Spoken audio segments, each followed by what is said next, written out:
Mawube family. Olaba ebintu bino byonna dangu wano osigalira emabega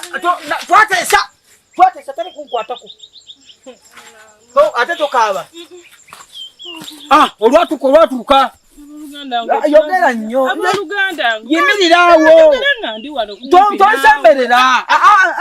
bye twatesako omukwano gwakyalo gwe nkuyigiriza ogw'ekibuga gwe gwokunkwatako kati yimirirawo njagala nkutraining embeera yonna otegere nti obeera mu kyalo ng'oli wekka onookwatanga bitooke olwatuuka abooluganda ng'otulabira yogera nnyo abooluganda ng'otulabira nga wabeerawo ggoonya ate ggoonya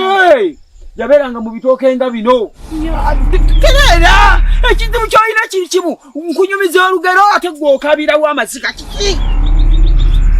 munange ggoonya ng'esanga omukyala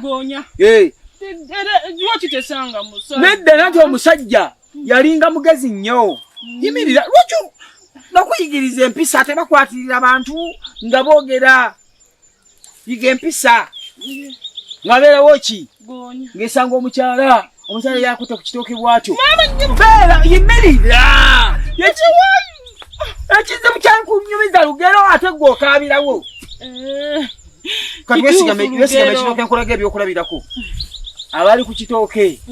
akinywezezza agenda okuwulira nga amagulu gakyayira kakana ekizibu kyo kyekyo nkunyumiza ebyange ate gwe munnange